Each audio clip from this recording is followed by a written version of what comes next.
পোড়া কপাল হইলে যা হয় আর কি থাকে না, অনেক সময় যে একদম পাইয়া গেছে, হাতে লাড়াছাড়া করতেছে, পড়ে গেল, এরকমও হয় অনেক সময়। হাসনাত আব্দুল্লাহর জন্য যে সুসংবাদ ছিল, এই সুসংবাদের বিপরীতে আবার একটা দুঃসংবাদ চলে আসছে নগদে। একটা ভিডিও দেখাচ্ছি, যারা কুমিল্লা দেবিদ্বারের মানুষ আছেন তারা হয়তো এই ভিডিওটি ইতিমধ্যে দেখছেন অথবা দেখেন নাই।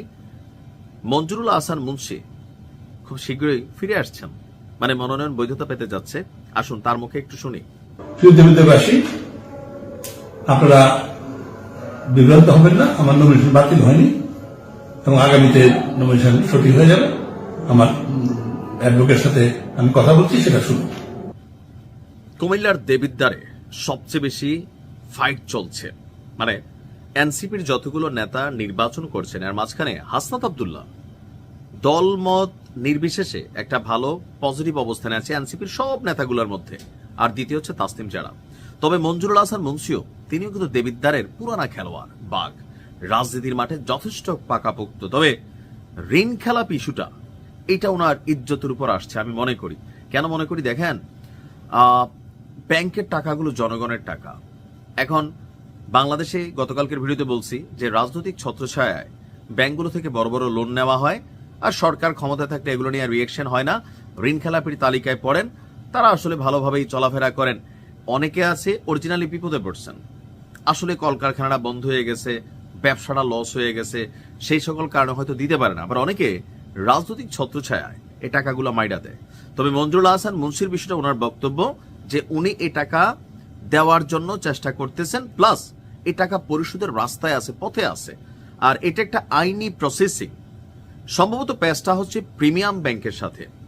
তো আজকে মানে গতকালকে 8ই জানুয়ারি চেম্বার বিচারপতি মোহাম্মদ রেজাউল করিম হকের আদালতে যখন এই শুনানিটা চলছিল, তখন আদালতে প্রিমিয়ার ব্যাংকের পক্ষে শুনানি করেছিলেন ব্যারিস্টার বিভূতি তরফদার। আর এখান থেকে যেটা জানা গেল যে চেম্বার যে আদালত আছে, যে মঞ্জুরুল আহসান মুন্সির নাম দেওয়ায় স্থগিত করে দিয়েছে চেম্বার আদালত। তো ভিডিওর প্রথম অংশে মঞ্জুরুল আহসান মুন্সি যে বললেন যে বিভ্রান্ত না হতে, আসলে এই ফ্যাক্টটা কি, আদালতের মধ্যে যখন কোনো জিনিস ঢুকে তো বসের উপর যেমন বস থাকে, তো আদালতেও জাজের উপর জাজ থাকেন, চেম্বারের উপর চেম্বার থাকে। এখন মামলাটা আটকাইছে, মানে যেখানে গিয়ে আটক হয়েছে এটা হচ্ছে চেম্বার আদালত। চেম্বার আদালতের উপরেও কিন্তু আরো বিচারকরা আছেন, সর্বোচ্চ বিচার পর্যন্ত যাওয়ার এখানে কিন্তু সুযোগ আছে। অ্যাপিল বিভাগ আছে, অ্যাপেলার ডিভিশন আছে, আরো বেশ কয়েকটি ধাপ কিন্তু আছে। যেমন ধরেন তিনি যেই কথাটা বললেন যে তার আইনজীবী লড়াই করছে, তার আইনজীবী যদি চেম্বার আদালতের উপরের আদালতে গিয়া প্রমাণ করতে সক্ষম হন যে মঞ্জুরুল আহসান মুন্সি তিনি ঋণ খেলাপির যে টাকা সেটা তিনি দিয়ে দিবেন অথবা ফেরত দিবেন, অথবা কোন একটা যৌক্তিক কারণ দেখাইতে পারেন, তখন আবার চেম্বার আদালতের যে সিদ্ধান্ত সেটা উপরে থাকা আদালত কিন্তু আবার বদলাইতে পারে। যেমন হাইকোর্ট এটা কে বদলাই দিছে, চেম্বার আদালত।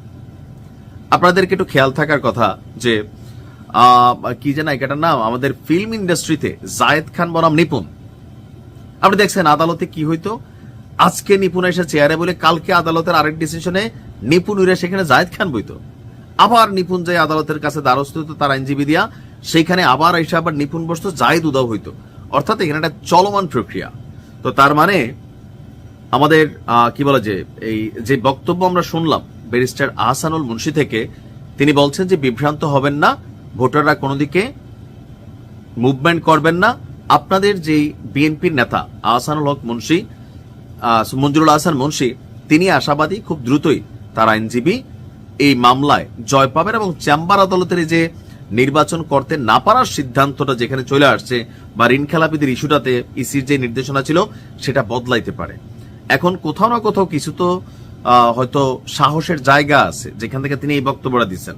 কারণ কালকে আমরা রিটার্নিং কর্মকর্তার বক্তব্যের পরে এটা তো নিউজ হয়ে গেল, তাহলে রিটার্নিং কর্মকর্তার বক্তব্য আদালতের আদেশে আবার পরিবর্তন হতে পারে। আর রাইট নাও স্টেক হোল্ডার হিসেবে বিএনপি সবচেয়ে প্রভাবশালী, আদালত থেকে শুরু করে অনেক কিছু, আমরা যতই বলি বিচার বিভাগ স্বাধীন, বাট প্রত্যেকটা জায়গায় প্রত্যেকেরই কিন্তু নিজস্ব লোকদের একটা সেটআপমেন্ট আছে না? যেমন আমাদের উকিলদের মধ্যে আমরা দেখি সাদা আইনজীবী, কালা আইনজীবী, আওয়ামীপন্থী আইনজীবী, বিএনপিপন্থী আইনজীবী। সো আপনার বোঝা উচিত যে এই বিষয়টা নিয়ে এখন কি হচ্ছে, কারণ এই আসনটা হাসনাত আব্দুল্লাহর কাছে চলে যাবে, অর্থাৎ জামাতের কাছে চলে যাবে। সো বিএনপি তাদের যতটুকু আইনি পাওয়ার আছে বা বিচক্ষণ নেতৃত্ব আছে তাদের সবাইকে দিয়া এই সিটটাকে পুনরুদ্ধারের চেষ্টা নিশ্চয়ই করছেন, যার কারণে মঞ্জুরুল হাসান মুন্সি তিনি লাইভে এসে জানিয়েছেন যে তার মনোনয়ন বৈধ হবে। দেখা যাক, অপেক্ষা করতে হবে। ভালো থাকুন।